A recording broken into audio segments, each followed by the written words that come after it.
9h12,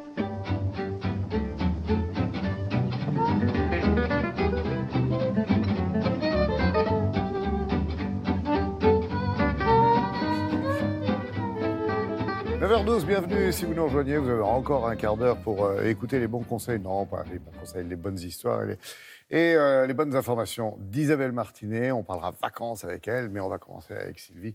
On va parler mobilier urbain. Alors, pas de celui d'hier et d'aujourd'hui qu'on a déjà oublié ou qu'on passe sans voir d'ailleurs, mais plutôt celui de demain qui marquera sans doute les esprits. Oui, c'est un mélange, effectivement, dans cette exposition qui est organisée par le VIA. Le VIA, c'est l'organisme de valorisation de l'innovation dans l'ameublement français.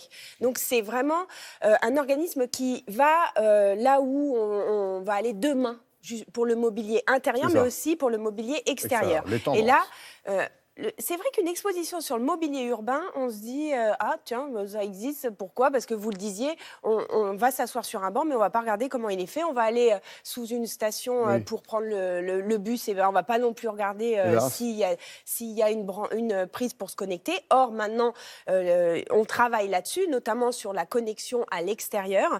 Alors, dans cette exposition, il y a à la fois quand même des choses qui sont existantes, ou alors qui sont prototypées par des sociétés françaises, parce qu'on est très fort en France dans le domaine du mobilier urbain. On a de très bons designers à chaque fois, je le dis, je le répète, on a de très bonnes écoles de design aussi, avec des jeunes designers à qui on donne la parole aussi dans cette exposition. Marc et Katharina Aurel, qui sont les co-commissaires eux-mêmes, designers et architectes urbains. Du beau aussi, quoi. Il faut du fonctionnel et du beau, vous avez raison. Oui. Donc on a besoin du designer, on a besoin du dessin, mais on a aussi besoin de l'industrie. Et ça, ce mélange-là, ça donne quoi? Ça donne une économie formidable. Regardez.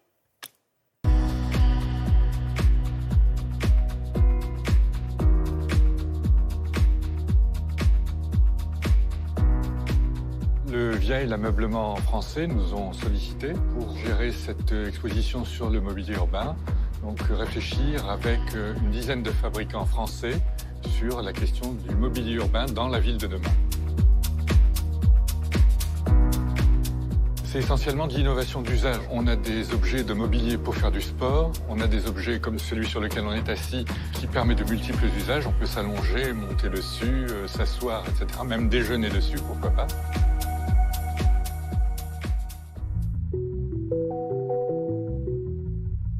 Je trouve que le permis de végétaliser qu'on donne à Paris induit de nouveaux usages que le designer pourrait accompagner de façon de plus en plus importante et significative et qui, par petites touches, peut contribuer à améliorer l'espace public, à lui donner plus de qualité.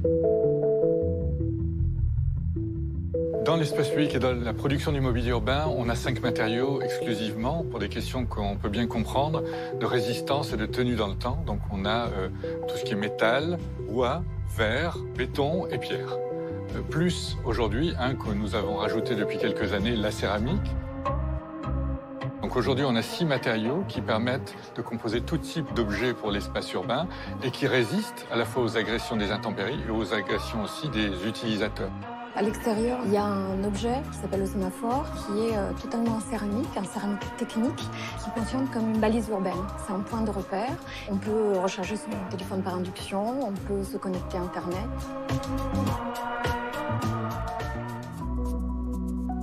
Dans cette exposition, il y a 2 pièces réalisées par 2 fabricants français sur des projets d'étudiants de l'ENSI. Là, c'est comment pouvoir déjeuner dans un espace public et comment le mobilier peut accompagner cette idée de venir déjeuner en ville. Les espaces domestiques sont de plus en plus réduits, et donc on a envie, dès qu'il fait beau, d'être à l'extérieur et pas toujours en terrasse de café. D'où l'importance de travailler sur la qualité des objets urbains, des espaces urbains et du mobilier. L'espace public est vraiment le dernier lieu du vivre ensemble pour tous. Et je pense que ça mérite vraiment que cet espace soit pensé pour pouvoir accompagner, favoriser ou aider ces échanges et créer cette possibilité de vivre ensemble.